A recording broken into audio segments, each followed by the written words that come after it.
수면 위에 거울처럼 비치는 칠록의 금강을 만날 수가 있는데요.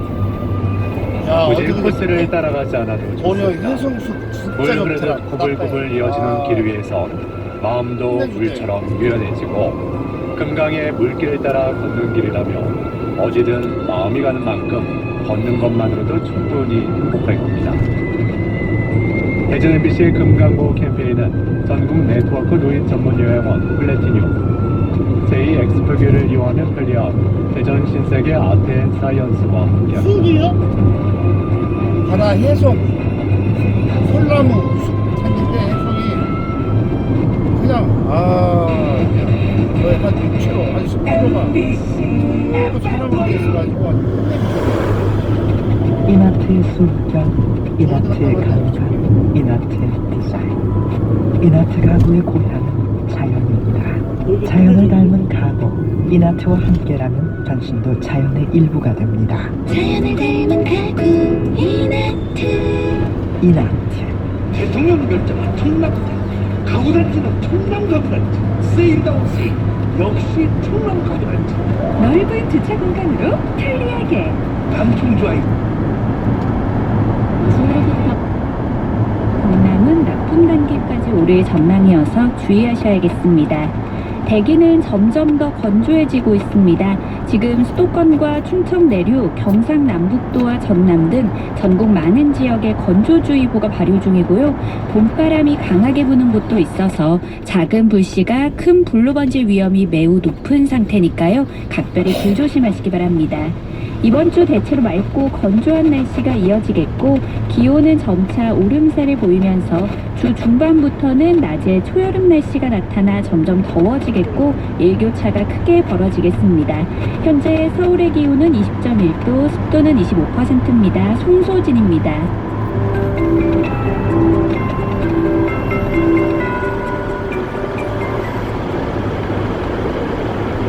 정성을 다하는 국민의 방송 KBS 제1라디오가 정오를 알려드립니다. AM 882kHz, FM 94.7, 89.9MHz, KBS 대전 제1라디오입니다. HLKI.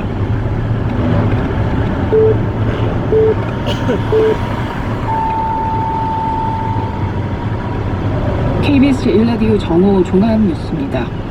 지방선거 후보자 등록 뒤 여야는 본격적인 선거 레이스에 들어갔습니다. 서울시장 후보들은 오늘 각각 부동산과 소상공인 관련 정책을 발표하는 등 본격적인 정책 경쟁에도 돌입했습니다. 조지현 기자가 보도합니다. 부동산 민심을 대선 패배 요인으로 꼽았던 민주당 송영길 서울시장 후보는 다주택자에 대해서도 종부세 과세 기준액을 공시가 11억 원으로 올리겠다며 부동산 민심 잡기에 나섰습니다. 일시적 2가구 등의 종부세 중과를 배제하고 재산세 세부담 상한을 110%로 제한하는 등 부동산 관련 세금 부담을 낮추겠다고 약속했습니다. 대선 공약을 지키겠다며 당정 협의를 통해 소상공인에 최소 600만 원 지원을 약속한 국민의힘 오세훈 서울시장 후보도 여기에 발맞춰 오늘 소상공인 지원 방안과 지역경제 활성화 대책을 내놓습니다. 오전에는 폐현수막 활용업체와의 간담회를 하는 등 정책 관련 행보를 이어갔습니다. 경기도지사 후보들은 지역 밀착형 행보를 이어갑니다. 오전에 연천군 등 경기 북부를 찾았던 민주당 김동연 후보는 오후에는 문일 정책 관련 간담회와 청년 서포터즈 출범식 등을 이어갑니다. 국민의힘 김은혜 후보는 안철수 경기 분당갑 국회의원 후보, 신상진 성남시장 후보와 함께 일정을 소화하며 지지를 호소할 예정입니다. 정의당은 이정미 인천시장 후보가 청년 토크 콘서트를 여는 등 청년 관련 행보를 이어갑니다. KBS 뉴스 조지현입니다. 북한에서 코로나19 확산세가 하루가 다르게 빨라지고 있습니다. 어제 하루에만 신규 발열자가 30만 명에 육박했고 누적 사망자는 42명으로 늘었습니다. 보도에 이수민 기자입니다. 북한이 어제 하루 신규 발열자가 29만 6천여 명이라고 발표했습니다. 하루 새 사망자도 15명 늘어 누적 사망자 수는 모두 42명입니다. 발열 환자가 12일 18,000여 명, 13일엔 17만 4천여 명이었던 만큼 급속히 확산되고 있는 겁니다. 북한 국가비상방역사령부는 지난달 말부터 어제 오후 6시까지 전국적으로 발열자 수는 82만 620여 명으로 집계됐다고 밝혔습니다. 이 가운데 49만 6천여 명이 완쾌됐고 32만 5천 명가량은 치료를 받고 있습니다. 코로나 치료제 등 의약품이 부족한 북한은 조선중앙TV 등 매체를 동원해 주민들에게 증세별 자가치료법을 알리며 자체 대응에 총력을 기울이고 있습니다.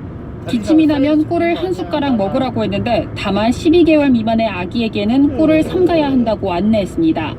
또 패독산, 안궁, 우황환 복용법 등 북한식 한의약인 고려치료요법을 안내하고 금은화나 버드나무 잎을 하루 3번씩 우려 먹으라며 민간요법도 소개했습니다. 그러면서 오미크론 변이 바이러스는 폐에 미치는 영향이 크지 않다며 주민들을 안심시켰습니다. 김정은 국무위원장을 포함한 북한 지도부들은 가정 상비약 기부에 나섰습니다. 김 위원장은 어렵고 힘든 세대에 보내달라면서 가정 상비약품을 본부 당위원회에 바친다고 말했습니다. 노동당 간부들과 내각 중앙기관 간부들도 의약품 기부에 동참하고 있습니다. 김 위원장의 애민정신을 부각하고 지도부의 솔선수범 모습을 통해 주민 불만을 잠재우려는 뜻으로 보입니다. KBS 뉴스 이수민입니다. 코로나19 신규 확진자가 2만 5천여 명으로 집계됐습니다. 일요일 기준 신규 확진자가 3만 명 아래로 내려온 건 15주 만입니다. 정부는 확진자 격리 의무 유지 등과 맞물린 포스트 코로나 안착기 진입 시점을 이번 주 본격 논의할 예정입니다. 강푸른 기자입니다. 오늘 0시 기준 코로나19 신규 확진자는 25,434명. 어제보다 4천여 명 줄었고 지난주 같은 요일과 비교하면 14,000여 명 줄었습니다. 특히 일요일 신규 확진자 수가 3만 명 밑으로 떨어진 건 지난 1월 30일 이후 15주 만입니다. 사망자는 48명 추가돼 누적 사망자는 2만 3천여 명, 치명률은 0.14%입니다. 입원 중인 위중증 환자는 하루 전보다 3명 줄어든 338명입니다. 정부는 이번 주 확진자 격리 의무를 없애는 등 일상회복 안착기에 접어들지 여부를 집중 논의합니다. 앞서 정부는 지난달 25일 코로나19 감염병 등급을 홍역, 수도와 같은 2급으로 낮추면서 4주간의 이행기를 시작했습니다. 오는 22일이면 이 기간이 끝났는데 바로 다음 날부터 안착기로 넘어갈 수 있을지가 관건입니다. 방역당국은 이번 주 확진자 수 추이와 의료 대응 여력 등을 기준으로 전문가 의견을 들어 안착기 진입 시점을 집중 논의할 계획이라고 밝혔습니다. 정부는 지금의 의료 체계상 주간 하루 평균 확진자가 10만 명 미치라면 큰 문제 없이 대응할